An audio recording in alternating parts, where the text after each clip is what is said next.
हैं। जड़ चेतन गुण दोषमय विश्व की न करतार। भगवान ने सभी चीजों का निर्माण किया है, अच्छा भी बनाया, बुरा भी बनाया और सब तरीके की चीजों को बनाया है। अब ये आपको सोचना है कि आपके अनुकूल कौन सी चीज है, उसका उपयोग करना आपको आना चाहिए। आप अगर उसका उपयोग करना नहीं जानते हो तो अच्छी चीज भी आपके लिए नुकसान कारक हो जाएगी। आप अधिक दूध भी पी लेते हो तो दूध भी नुकसान करेगा आपको। अधिक घी खा लोगे तो भी घी नुकसान कर देगा। अधिक सोना सर पे रख लोगे तो सोने के बोझ से ही दब करके मर जाओगे। तो अच्छी चीजें भी अगर उपयोग नहीं है आपके पास, उपयोग करने का तरीका नहीं है, तो वो भी आपके लिए हानिकारक हो जाएंगी। और जिन चीजों को आप बुरा समझते हो तो विष से भी विष उतारा जाता है, जहर से भी लोग जहर को उतार देते हैं, जहर को नष्ट कर देते हैं। तो बुरी चीजों का भी अगर उपयोग करने का तरीका आपके पास है तो आप बुरी चीजों से भी अपना लाभ कर सकते हो और अच्छी चीजों से भी लाभ कर सकते हो। लेकिन अगर आपके पास उपयोग का तरीका नहीं है तो आप अच्छी चीजों से भी अपना नुकसान कर लोगे। तो ये भगवान तो आपके सारी चीजों को आपके हित के लिए ही बनाया है, लेकिन ये हित अनहित तो पशु पक्षी जाना, हित अनहित पशु पक्षी जाना, हित अनहित सबको पता है। लेकिन अगर आप हित अनहित नहीं जान पाते हो इस संसार में कि कौन सी चीज, कौन सा व्यक्ति, कौन सी वस्तु आपके हित की है या अनहित की है, तो कहीं ना कहीं आपके विवेक की कमी है। आप अपने विवेक को जब तक तीव्र नहीं करेंगे तो हित अनहित आपको ज्ञात नहीं होगा। हित अनहित जानने के लिए आपको अपने विवेक का प्रयोग करना ही पड़ेगा। अब भगवान हनुमान जी जैसे लंका में जाते हैं तो लंका तो राक्षसों की है, वहां तो कहुमाल देह विशाल शैल समान अतिबल गर्जही नाना अखारिन गिरही बहुविध एक एकन तरजही कहूँ महिष मानुष धेनु खर अजखल निशाचर भक्षई। कहीं मनुष्य का मांस खाया जा रहा है, कहीं भेड़ का मांस खाया जा रहा है, कहीं बकरे का मांस खाया जा रहा है, कहीं बैल का, कहीं गाय का, कहीं भैंस का। तो इस तरीके के लोगों से लंका भरी पड़ी है। लेकिन भगवान हनुमान जी तो वहां पर भी अपने विवेक के द्वारा जान जाते हैं कि कौन अच्छा है कौन बुरा है। देखते हैं कि राम नाम अंकित ग्रह शोभा बरनी न जाई, नव तुलसी का वृंद तह देख हर्ष कपिराई।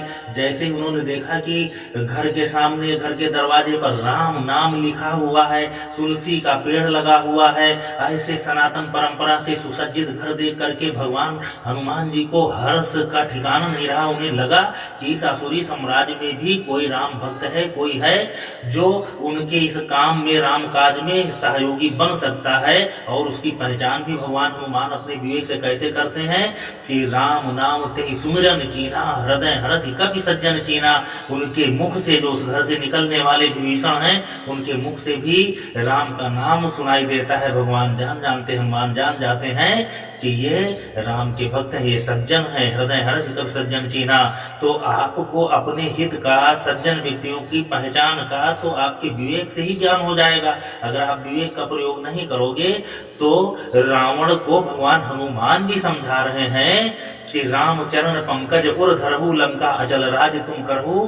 उसके हित की बात भगवान हनुमान जी बता रहे हैं, लेकिन रावण नहीं मानता है। तो उसने अपने अहम में आकर के, घमंड में आकर के, वो भगवान हनुमान जी स्वयं साक्षात शंकर है और शंकर रावण के गुरु हैं, तो अपने गुरु तक को नहीं पहचान पाता है।